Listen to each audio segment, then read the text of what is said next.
Good morning વિદ્યાર્થી મિત્રો, હું રાકેશ કાપડિયા પાઠક સ્કૂલ વતી બાયોલોજીના વિડિયો લેક્ચરમાં આપ બધાનું ફરી હાર્દિક સ્વાગત કરું છું.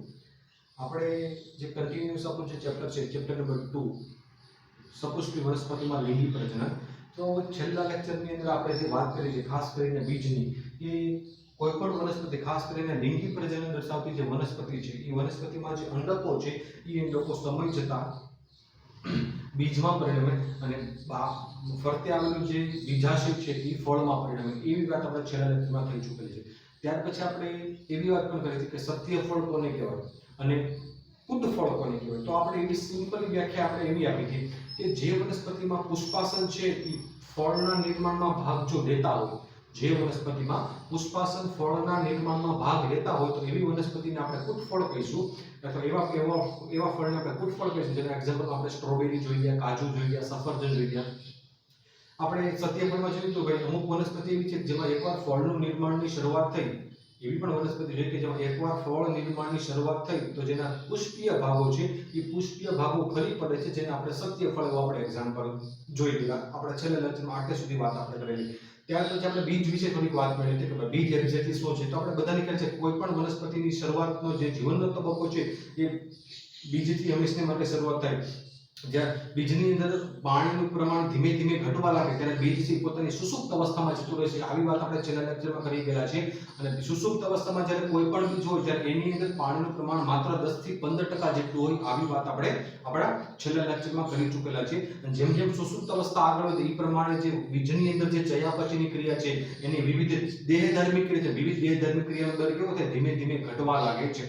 આગળ ફરી પાછા આપણે બીજની આજે વાત કરવાની છે કે એક્ઝેક્ટલી બીજનો એક્ઝેક્ટલી ઉપયોગ શું છે.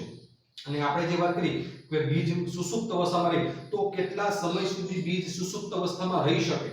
અને ઉદાહરણ તરીકે ભાઈ આ પૃથ્વી પર અત્યાર સુધીમાં નોંધાયેલા જે ઉદાહરણો છે એમાં સૌથી વધારેમાં વધારે જૂનું બીજ કેટલા વર્ષ પહેલાનું જે મળેલું છે અને એ સુસુપ્ત અવસ્થામાંથી ફરી પાછું પુષ્પનું નિર્માણ કરેલું હોય કે ફળનું નિર્માણ કરેલું હોય એના આપણે દાખલા આજે જોવાના છે. તો બીજ એ કૃષિનો પાયો છે. બધાને ખ્યાલ છે કે કૃષિ છે જે ખાસ કરીને જે ખેતી આપણે કહીએ છીએ ભારત છે ખેતી પ્રધાન દેશ છે. તો ભારતમાં ખેતી પ્રધાન દેશ શું કામ કીધેલું છે? કારણ કે મોટા ભાગની જે વસ્તી છે ખેતી અથવા ખેતીના સાથે સંકળાયેલા બિઝનેસની અંદર પોતાની રોજગારી મેળવતી હોય છે. તો કૃષિ છે તો આપણે બધાને ખ્યાલ છે દર વર્ષે આપણે મતલબ જે ઘરની અંદર ઘઉં, બાજરો આ બધી અનાજ આપણા ઘરમાં આવે છે. આ બધી વસ્તુ આવી ક્યાંથી? તો જે તે સમય ખેડૂતોએ જે બીજના સ્વરૂપે આ બધા ધાન્ય છે એ જમીનની અંદર વાવેલા છે. આ બધા જે બીજ છે એને જમીનમાંથી પોષક તત્વોનું શોષણ કર્યું, પાણી મેળવ્યું અને ધીમે ધીમે પોતાની જે સુસુપ્ત અવસ્થા છે સુસુપ્ત અવસ્થાને દૂર કરી. અને જેમ જેમ સુસુપ્ત અવસ્થા દૂર થતી ગઈ એ પ્રમાણે એમાંથી પ્રાથમિક ભૂલાગ્રહ અને પ્રાથમિક પ્રરોહાગ્રહનો વિકાસ થયો અને પોતાની અનુકૂળતા પ્રમાણે આજુબાજુના વાતાવરણમાંથી જમીનમાંથી પોષક તત્વો મેળવી, પોષણ મેળવી અને પોતે ધીમે ધીમે વૃદ્ધિ પામવા માટે શરૂઆત કરી. જેમ જેમ એનો વૃદ્ધિના તબક્કા આગળ વધતા ગયા એ પ્રમાણે વનસ્પતિ પણ મોટી થતી ગઈ. અને સમય જતા જ્યારે વનસ્પતિ પુખ્ત બને ત્યારે એમાં પુષ્પનું નિર્માણ થાય અને એ પુષ્પ નિર્માણમાંથી ભવિષ્યમાં ફળનું નિર્માણ થતું છે. એટલા માટે કીધેલું છે કે બીજ કૃષિનો પાયો છે.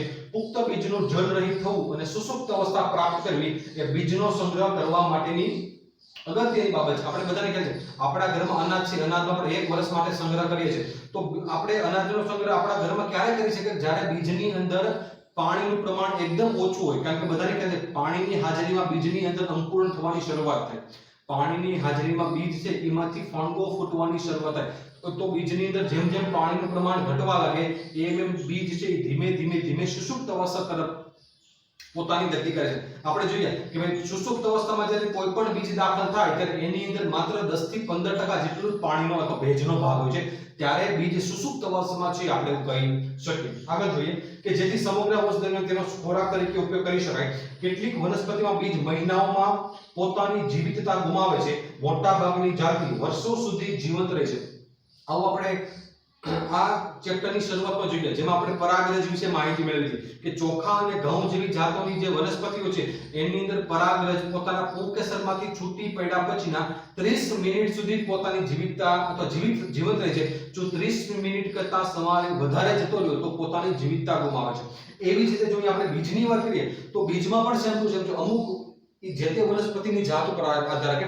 અમુક વનસ્પતિના બીજ છે લાંબા સમય સુધી પોતાની જીવિતતા ગુમાવતા નથી, જ્યારે અમુક વનસ્પતિના બીજ છે એકાદા વર્ષની અંદર પોતાની જીવિતતા શું કરે છે, ગુમાવી દે છે.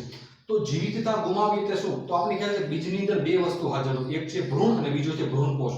હવે જો બીજની જીવિતતા ગુમાવી એટલે શું કે ભાઈ માનો કે આપણે બીજને પાણીની અંદર અથવા બીજને આપણે ભેજ આપ્યો, પૂરતું ઓક્સિજન આપ્યું, પૂરતા પોષક તત્વો આપ્યા, તેમ છતાં જો બીજનું બીજાંકુરણ ના થાય, તેમાંથી ફળગો ના ફૂટે, પ્રાથમિક મૂલાગ્ર અને પ્રાથમિક પ્રરોહાગ્રનો જો એમાંથી વિકાસ ના થાય, તો આપણે એમ કહી શકીએ કે જે બીજ છે એ બીજે પોતાની જીવિતતા ગુમાવી દીધેલી છે. મોટાભાગની સપુષ્પી વનસ્પતિ જોવા જઈએ તો મોટાભાગની સપુષ્પી વનસ્પતિમાં જે બીજ છે એ લાંબા સમય સુધી પોતાની જીવિતતા ગુમાવતા નથી. આગળ જોઈએ, કેટલાક બીજ 100 કરતા પણ વધારે વર્ષો સુધી જીવંત રહે છે. જોયું, સુષુપ્ત અવસ્થામાં 100 વર્ષો કરતા પણ વધારે સમય સુધી જીવંત રહેલાના દાખલા પણ નોંધાયેલા છે. આવું શું કામ થાય કે જ્યારે કોઈ પણ બીજ પોતાની સુષુપ્ત અવસ્થામાં દાખલ થાય ત્યારે જે તે બીજ પોતાના ચયાપચયનો દર એકદમ ધીમો કરી નાખે છે, પોતાનો વૃદ્ધિ વિકાસનો દર એકદમ ધીમો કરી નાખે છે, જેથી કરીને લાંબા સમય સુધી પોતાના ભ્રૂણ કોષનો પોતાના ખોરાક તરીકે ઉપયોગ કરી શકે અને પોતાની જીવિતતાને ધીમે ધીમે શું કરી શકે, વધારી શકે. જોઈએ કે એક્ઝામ્પલ આપેલું છે કે લ્યુપાઇનસ આર્કિટિકસ વનસ્પતિનું નામ છે. લ્યુપાઇનસ આર્કિટિકસના આર્કિટિક ટુન્ડ્રામાં લગભગ 10,000 વર્ષોની સુષુપ્ત અવસ્થા પછી બીજ અંકુરિત થયા અને તેને પુષ્પ નિર્માણ કર્યું. 10,000 વર્ષ સુધી બીજ એ સુષુપ્ત અવસ્થામાં રહ્યું અને જ્યારે બીજને ફરી પાછું અનુકૂળ વાતાવરણ પ્રાપ્ત થયું, તો અનુકૂળ વાતાવરણ કેવું કે પૂરતા પ્રમાણમાં ભેજ, પૂરતા પ્રમાણમાં પાણી, ઓક્સિજન અને પોષક તત્વોવાળું વાતાવરણ જ્યારે આ લ્યુપાઇનસ આર્કિટિકસના બીજને પ્રાપ્ત થયું, ત્યારે શું થયું કે 10,000 વર્ષની સુષુપ્તતા પોતે તોડી અને એમાંથી નવા પ્રાથમિક પ્રરોહાગ્ર અને પ્રાથમિક મૂલાગ્રનો વિકાસ થયો, એમાંથી નવી વનસ્પતિનો વિકાસ થયો અને સમય જતાં જ્યારે આ વનસ્પતિ પુખ્ત અવસ્થાએ પહોંચી ત્યારે એમાંથી નવા પુષ્પ સર્જનની શરૂઆત થઈ. તો આના ઉપરથી આપણે સ્પષ્ટપણે ખ્યાલ પડે કે અમુક વનસ્પતિના બીજ છે એ 10,000 વર્ષ કરતા પણ વધારે અવસ્થામાં સુષુપ્ત અવસ્થામાં રહી શકે છે અને સમય આવે પોતે નવા ફણગો ફૂટી, પોતે બીજાંકુરણની પ્રક્રિયામાંથી પસાર થઈ અને આખી નવી વનસ્પતિના નિર્માણમાં પોતે મહત્વનો ભાગ ભજવે છે. આગળ જોઈએ, બીજું એક્ઝામ્પલ આપેલું છે કે તાજેતરમાં 2000 વર્ષ જૂના ખજૂરના જીવંત બીજના પુરાવા મળ્યા છે. જોઈએ સ્પષ્ટપણે કેટલા 2000 વર્ષ જૂનું ખજૂરનું બીજ એક્ઝામ્પલ આપેલું છે, કઈ જગ્યાએ એ પણ સ્પષ્ટપણે બતાવેલું છે. તો એનો મતલબ એમ કે 2000 વર્ષ પહેલા ખજૂરના બીજ છે એ જે તે ભૂમિમાં સુષુપ્ત અવસ્થામાં દાખલ થઈ ગયા. હવે એ ખજૂરના બીજને જો ભૂમિની અંદર દાખલ કરવામાં આવે, ભૂમિની અંદર દાટવામાં આવે, અનુકૂળ વાતાવરણ પ્રાપ્ત કરવામાં આવે, તો 100% એ બીજમાંથી બીજાંકુરણ થાય અને નવી ખજૂરનો ઉદ્ભવ એમાંથી થશે. જોઈએ શું કહે છે કે બીજના પુરાવા મળે છે. પુરાતત્વીય ઉત્ખનન દરમિયાન મૃત દરિયા નજીક રાજન હેરોના મહેલમાં ખજૂરી મળી આવે છે કે જેના બીજ કેટલા 2000 વર્ષ કરતા પણ વધારે વર્ષો જૂના છે અને હાલની તારીખે પણ પોતે સુષુપ્ત અવસ્થામાંથી બહાર આવવા માટે કેવા છે, જવાબદાર છે. અહીંયા જે આખી બીજની વાત છે, અહીંયા કમ્પ્લીટ થાય છે. એના પછીનો જે ટોપિક આપણા માટે મોસ્ટ ઇમ્પોર્ટન્ટ છે એનું નામ છે અસહયોગી જનન. અસહયોગી જનનની વાત આમ તો આપણે ઓલરેડી આની પહેલા આપણે થઈ ચૂકેલી છે. તો અસહયોગી જનન આપણે કોને જ કહી શકીએ કે જેમાં ખાસ કરીને બીજાશય છે એટલે અંડક છે, અંડકનું ફલન થયા વગર આખી નવી વનસ્પતિનો જો વિકાસ થાય તો એને આપણે અસહયોગી જનન એવું નામ આપી શકીએ. અને બીજો ટોપિક આપણે ભણવાનો આવશે બહુભ્રૂણતા. તો એક જ બીજની અંદર એક કરતા જો વધારે ભ્રૂણ હાજર હોય તો આપણે શું કહીશું, એને બહુભ્રૂણતા કહીશું. તો હવે પછીનો ટોપિક આપણે અસહયોગી જનન અને બહુભ્રૂણતા ભણવાનો છે. સાથે સાથે આપણે એને એક્ઝામ્પલ પણ ભણવાના છે અને કઈ રીતે બહુભ્રૂણતા અને કઈ રીતે અસહયોગી જનન ઉપયોગી છે એની વાત આપણે હવે પછીના ટોપિકની અંદર કરવાના છે.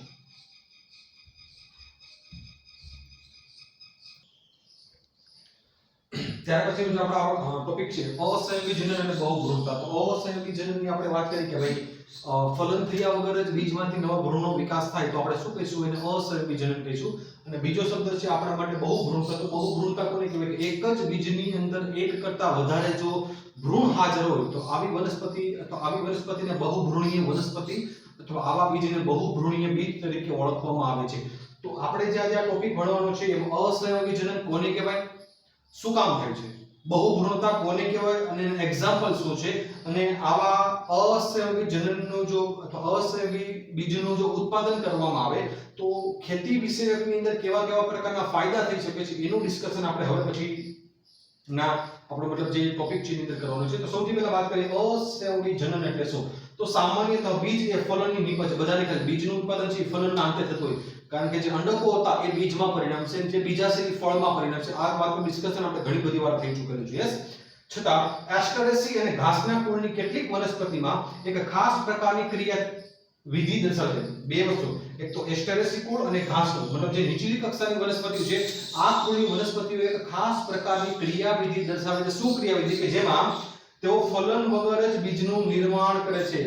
સામાન્ય રીતે શું થાય કે ફલન થયા પછી બીજનું નિર્માણ થાય, પરંતુ આ ઘાસના કુળની વનસ્પતિઓ છે, એસ્ટરેસી કુળની વનસ્પતિઓ છે, આવી વનસ્પતિઓમાં કુદરતે એક વિશિષ્ટ પ્રકારની ક્રિયાવિધિ મૂકેલી છે કે જેમાં ફલન થયા વગર કોનું નિર્માણ થાય? બીજનું નિર્માણ થાય. તો આ જે ક્રિયાવિધિ છે આ ક્રિયાવિધિને અનિર્ભેળતા અથવા અસંયોગી જનન તરીકે ઓળખવામાં આવે છે. આ ક્રિયાવિધિને શું કહેવાય?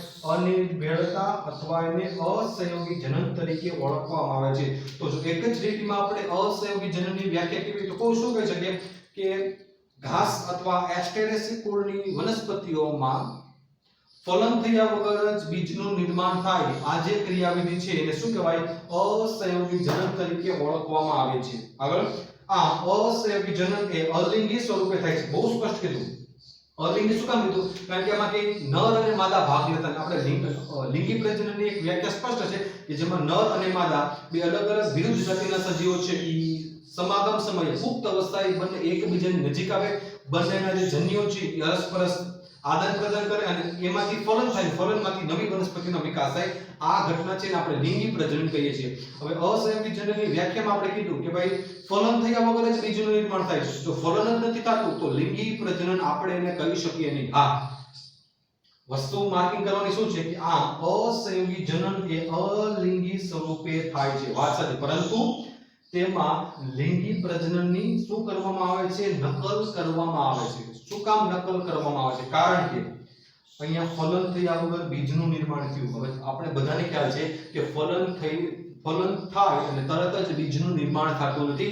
ફલન થયા પછી ફલિતાંડ બને, ઈ ફલિતાંડ ભ્રૂણમાં પરિણમે, ભ્રૂણમાંથી કોનું નિર્માણ પામે? તો કે મતલબ અલ્ટિમેટલી બીજનું નિર્માણ થાય.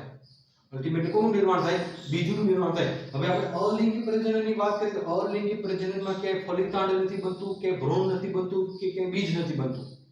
તો અહીંયા એક રીતે જોવા જઈએ તો અસંયોગી જનન છે એ લિંગી પ્રજનન અને અલિંગી પ્રજનનને શું છે તો કે જોડતી કડી છે. કારણ કે જે પ્રક્રિયા થાય છે એ અલિંગી સ્વરૂપે થાય છે, પરંતુ જે એક્ઝેક્ટલી પ્રોસેસ આપણે જોઈએ કે ભાઈ એક્ઝેક્ટલી આ જે વનસ્પતિ છે એને આપણે લિંગીમાં મૂકવી કે અલિંગીમાં મૂકવી, તો આપણે એને સ્પષ્ટપણે લિંગી પ્રજનન કરતી વનસ્પતિમાં મૂકવું પડે. શું કામ? કારણ કે એમાં બીજનું નિર્માણ છે એ ફલનમાંથી થયું, વાત સાચી, પરંતુ ફલિતાંડના અંતે બીજનું નિર્માણ થયેલું છે એટલા માટે. બાકી અલિંગી પ્રજનનમાં કોઈ દિવસ ફલિતાંડનું નિર્માણ થતું નથી. એટલા માટે કહી શકીએ કે અસંયોગી જનન છે એ થાય છે અલિંગી સ્વરૂપે, પરંતુ નકલ કોની કરવામાં આવે છે તો કે લિંગી પ્રજનનની નકલ અહીંયા સ્પષ્ટ સ્વરૂપે જોવા મળે છે. આગળ જોઈએ, અસંયોગી જનન બીજી ઘણી રીતે સર્જી શકાય છે. ઘણી વનસ્પતિમાં અર્ધીકરણ વગર પણ દ્વિકીય અંડકોષનું નિર્માણ થાય છે. હવે આપણે બધાને ખ્યાલ છે અંડકોષનું નિર્માણ થવું એ એક વસ્તુ બહુ સ્પષ્ટપણે ક્લિયર છે કે જે જનન કોષો હોય એમાં હંમેશા માટે અર્ધીકરણ થાય અને જે દૈહિક કોષો છે એની અંદર હંમેશા માટે સંભાજન થાય. આ વસ્તુ આપણે ધોરણ 11 ની અંદર ચેપ્ટર નંબર 10 ની અંદર તમે લોકો ભણી ચૂકેલા છો.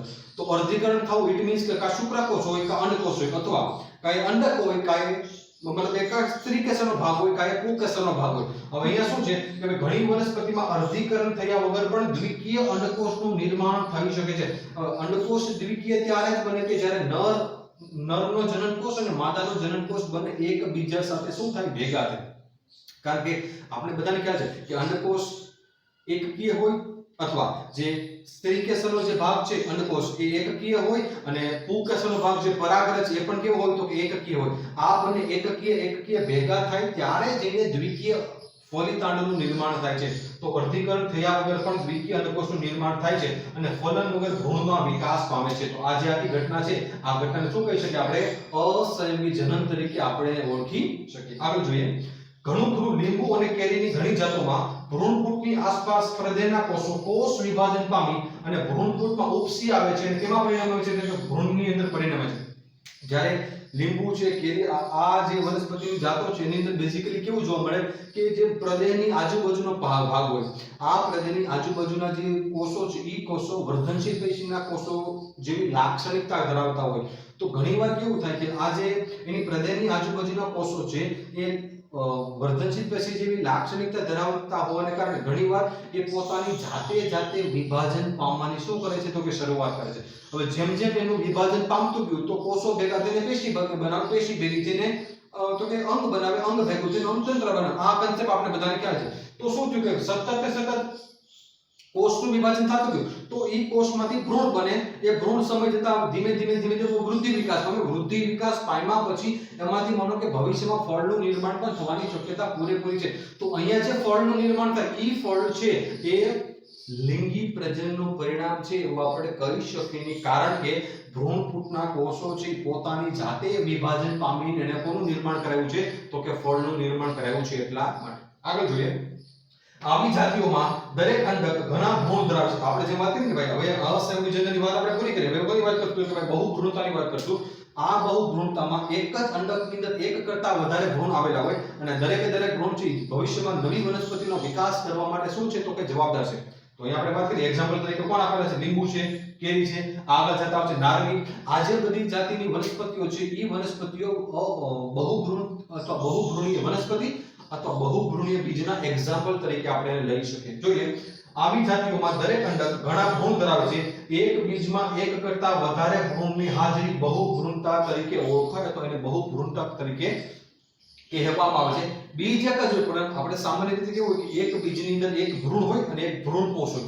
પરંતુ નારંગી છે, લીંબુ છે, કેરી છે, આવી બધી જે વનસ્પતિની જાતિઓ છે એમાં એક જ બીજની અંદર એક કરતા વધારે ભ્રૂણ જોવા મળે છે. આથી તેને બહુભ્રૂણીય વનસ્પતિ અથવા બહુભ્રૂણીય બીજ તરીકે ઓળખવામાં આવે છે. આગળ જોઈએ. નારંગીના બીજમાં બહુભ્રૂણતા જોવા મળે છે. આપણે જે વાત કરી ને કે નારંગી છે, કેરી છે, લીંબુ છે, આ બધા બહુભ્રૂણીય વનસ્પતિના શું છે એક્ઝામ્પલ છે. આગળ આપણા ખોરાક અને શાકભાજીની કેટલીક સંકર જાત વિશિષ્ટ રીતે ઉગાડવામાં આવે છે. સંકર જાતથી ઉત્પાદકતા ઘણી આપણે બધાને ખ્યાલ છે કે આપણા ઘરે જે શાકભાજી આવે છે, આપણા ઘરે મતલબ જે વેજીટેબલ્સ અત્યારે બહુ સિમ્પલ વાત કરું કે આપણા ઘરે ધાન્ય પાકો જેટલા પણ આવે છે એમાં કઠોળ પણ આવી ગયા, શાકભાજી પણ આવી ગયા, ફ્રૂટ પણ આવી ગયા અને અનાજ પણ આવી ગયું. આ દરેકે દરેક જાત હાલની તારીખે સંકર જાતો તરીકે ઉગાડવામાં આવે છે. સંકર જાતનો મુખ્ય ફાયદો શું હોય છે કે ભાઈ ઓછા પાણીએ, ઓછી મહેનતે વધારે પ્રમાણમાં પાકનું ઉત્પાદન આપે. જો દેશી જાતની સાથે આપણે સંકર જાતને કમ્પેર કરીએ, એની જો સરખામણી કરીએ તો એમાંથી સ્પષ્ટપણે ખ્યાલ પડે કે જેટલું ઉત્પાદન સંકર જાતમાંથી મળે છે એટલું ઉત્પાદન આપણે દેશી જાતમાંથી મળતું નથી. અને સાથે સાથે દેશી જે સંકર જાતો છે એની અંદર ચોક્કસ પ્રકારના વાયરસ, બેક્ટેરિયા સામે લડવાની પણ કેપેસિટી ઓલરેડીમાં શું હોય છે હાજર જ હોય છે. આપણે જે બીટી કોટન છે, બીટી કોટન પણ આનું બેસ્ટ એક્ઝામ્પલ છે. કોનું તો કે ભાઈ સંકર જાતનું. આગળ જોઈએ. સંકર જાતમાંથી મેળવવામાં આવે બીજને ઉગાડવામાં આવે તો સંતતિના લક્ષણોનું શું થાય? વિશ્લેષણ થઈ જાય. આ બહુ સ્પષ્ટ વાત છે કે આપણે માનો કે સંકર જાત આ વર્ષે વાવી, આ વર્ષે માનો કે કોઈ પણ આપણે કઠોળ અથવા ધાન્ય લીધા, આપણે એની સંકર જાતને આપણે ઉગાડી, હવે એમાંથી જે બીજ નિર્માણ પામે એ બીજને માનો કે આવતા વર્ષે આપણે ફરી પાછું એની જ જમીનમાં વાવશું તો એ જમીનમાંથી જે વનસ્પતિનો વિકાસ થશે, વૃદ્ધિ થશે, ના નથી, પરંતુ જે વનસ્પતિ વૃદ્ધિ અને વિકાસ પામશે એની અંદર એના પિતૃ છોડ જેવા લક્ષણ હાજર હોતા નથી. શું કામ? કારણ કે એક જ પેઢીમાંથી નવી સંતતિનું નિર્માણ થાય. ખાસ કરીને સંકર વનસ્પતિમાંથી એક પેઢીમાંથી બીજી પેઢીની અંદર જ્યારે વનસ્પતિ ટ્રાન્સપોર્ટેશન પામે, એનું સ્થળાંતરણ થાય ત્યારે જેના લક્ષણો છે, લક્ષણોનું શું થાય? વિશ્લેષણ થઈ જાય છે. ઇટ મીન્સ કે પોતાના પિતૃ છોડ જેવા લક્ષણો છે એના બાળ કોષોની અંદર રહેતા નથી. જે હેતુ માટે આપણે સંકર જાતો ઉગાડીએ છીએ, જે પર્પઝ માટે આપણે સંકર જાતોનું કલ્ટિવેશન કરીએ છીએ, ઈ સંકર જાતો આપણે એ લાક્ષણિકતા સાથે એની અંદર મળતી નથી. એટલા માટે આપણે આ જે સંકર જાતો છે, સંકર જાતોને આપણે દર વર્ષે અથવા સંકર જાતોના જે બિયારણ છે ઈ બિયારણને આપણે દર વર્ષે ખરીદી કરવી પડે છે. જોવામાં આવશે સંકર લક્ષણો જળવાતા નથી. સંકર બીજનું ઉત્પાદન કેવું છે તો કે મોંઘું, કારણ કે એમાં આપણે જનીનિક ફેરફારો કરવો પડે. એને પાણી સામે ટકી રહેવા માટે, તાપમાન સામે ટકી રહેવા માટે, ઉચ્ચ ઉત્પાદકતા આપવા માટે, વાયરસ સામે, બેક્ટેરિયા સામે, ફૂગ સામે ટકી રહેવા માટે વિવિધ પ્રકારના જનીનિક ભિન્નતાવાળા લક્ષણ આપણે શું કરવા પડે? ઉમેરવા પડે. એટલા માટે એનું ઉત્પાદન કેવું થાય તો કે કમ્પેરેટિવલી થોડું મોંઘું થઈ જાય. તો તેથી શું થયું? અને તેથી ખેડૂતોએ સંકર બીજની વધુ કિંમત શું કરવી પડે છે? ચૂકવવી પડે છે. દેશી બીજની સાપેક્ષે આપણે જો સંકર બીજનો ભાવની વાત કરીએ તો સંકર બીજ ખૂબ જ વધારે મોંઘું છે. કારણ કે એનું મોંઘું હોવાનું કારણ શું? એ વાત મેં તમને હમણાં કરી. વિવિધ પ્રકારના લક્ષણોનું આપણે શું કરવું પડે? સમન્વય કરવો પડે એક જ બીજની અંદર. એટલા માટે એ બધી જાતો કેવી હોય છે તો કે સંકર જાતો મોંઘી હોય છે. તો જો આવા બીજને અસહયોગીના રૂપમાં રૂપાંતરિત કરવામાં આવે તો લક્ષણોનું વિશ્લેષણ થતું નથી. હવે જો અસહયોગી જનનતુ લેબોરેટરીની અંદર, પ્રયોગશાળાની અંદર કૃત્રિમ રીતે અસહયોગી જનન કરી અને જો સંકર બીજનું ઉત્પાદન કરવામાં આવે તો એક પેઢીમાંથી જ્યારે બીજી પેઢીની અંદર જ્યારે બીજનું રૂપાંતરણ થાય ત્યારે એના લક્ષણોનું વિશ્લેષણ થતું નથી. આ મુખ્ય ફાયદો છે. તો શું થયું? હવે જો લક્ષણોનું વિશ્લેષણ નથી થતું તો આપણે હમણાં વાત કરી કે ભાઈ ખેડૂતોને મોંઘું પડે છે. ખેડૂતોને દર વર્ષે બીજની શું કરવી પડે છે? ખરીદી કરવી પડે છે. હવે જો લક્ષણોનું વિશ્લેષણ નહીં થાય તો એનો મુખ્ય ફાયદો શું થયો? એક તો ભાઈ બીજ સસ્તા થઈ ગયા, અને બીજું ખેડૂતોને દર વર્ષે જે સંકર બીજની ખરીદી કરવી પડે એ સંકર બીજની ખરીદી આ ખેડૂતોએ દર વર્ષે કરવી પડશે. આગળ જોઈએ. વિશ્લેષણ થતું નથી જેથી ખેડૂતો વર્ષોના વર્ષો સુધી સંકર પાકો મેળવી શકે છે. એક જ બીજ છે એ બીજમાંથી વર્ષોના વર્ષો સુધી એક જ લક્ષણવાળા, એક જ જાતિના લક્ષણવાળા આપણે નવી નવી વનસ્પતિમાંથી ઉગાડી શકીએ છીએ. જેટલી પેઢી પસાર થાય પણ એક પણ પેઢીમાં લક્ષણોનું વિશ્લેષણ થતું નથી. આ મુખ્ય ફાયદો કોનો છે તો કે અસહયોગી જનનનો મુખ્ય ફાયદો છે. દર વર્ષે સંકર બીજ ખરીદવાની જરૂરિયાત રહેતી નથી. જેથી કરીને ખેડૂતોની વાત કરીએ તો ખેડૂતોને પણ થોડું કમ્પેરેટિવલી સસ્તું પડે. કારણ કે આજે હમણાં વાત કરી કે સંકર બીજો છે, સંકર બીજનું ઉત્પાદન મોંઘું છે. એટલા માટે જ્યારે ખેડૂતો એની ખરીદી કરવા જાય તો ખેડૂતોને પણ કેવું પડે છે? મોંઘું પડે છે. હવે જો અસહયોગી જનનના રૂપમાં આપણે જો સંકર બીજનું ઉત્પાદન કરીએ તો મુખ્ય ફાયદો શું થાય કે હમણાં વાત કરી લક્ષણોનું વિશ્લેષણ થતું. જે પ્રકારના લક્ષણો આપણે જે તે વનસ્પતિની પહેલી પેઢીમાં જોઈએ એ જ પ્રકારના લક્ષણો વનસ્પતિની 7મી પેઢીમાં પણ એક પણ પ્રકારના લક્ષણ ફેરફાર થયા વગર આની અંદર જોવા મળશે. તો આજે આપણે જે વાત કરી અસહયોગી જનન અને બહુભ્રૂણતા એ આપણા ચેપ્ટર નંબર 2 નો સૌથી છેલ્લો ટોપિક હતો. અહીંયા આપણું ચેપ્ટર નંબર 2 બીજું ચેપ્ટર અહીંયા આપણું પૂરું થાય છે. આવતા લેક્ચરથી આપણે નવા ચેપ્ટર તરફ આગળ વધશું. આ ચેપ્ટરની અંદર ઘણી બધી વસ્તુ આપણા માટે મોસ્ટ ઇમ્પોર્ટન્ટ છે. જેમાં આપણે ખાસ કરીને બેવડું ફલન છે, પરાગરજની આંતરિક રચના છે, પછી બીજાશયની આંતરિક રચના છે, ત્યાર પછી ભ્રૂણ છે. એમાં ખાસ કરીને એકદળી વનસ્પતિનો ભ્રૂણ કેવો હોય, દ્વિદળી વનસ્પતિનો ભ્રૂણ વિકાસ કેવો હોય, પછી લઘુ બીજાણુ જનન છે, પછી મહાબીજાણુ જનન છે. તો આ બધી વસ્તુ આપણા માટે આ ચેપ્ટરના point of view most important છે. પણ જેટલા મોસ્ટ ઇમ્પોર્ટન્ટ પ્રશ્ન છે એ જ્યારે સમય આવશે ત્યારે હું તમને લોકોને પ્રોવાઈડ કરીશ, જેથી કરીને તમને બોર્ડની એક્ઝામમાં હેલ્પફુલ પણ થાય. અને આમાંથી ઘણા બધા એમસીક્યુ પણ આપણા માટે નીટ માટે, ગુજકેટ માટે અને બોર્ડની એક્ઝામ માટે અગત્યના છે. જ્યારે આપણે ફિઝિકલી મળવાનું થશે ત્યારે આ બધા એમસીક્યુ હું તમને પ્રોવાઈડ કરીશ, જેથી કરીને તમને સમજવામાં અને વાંચવામાં થોડી સરળતા. Thank you.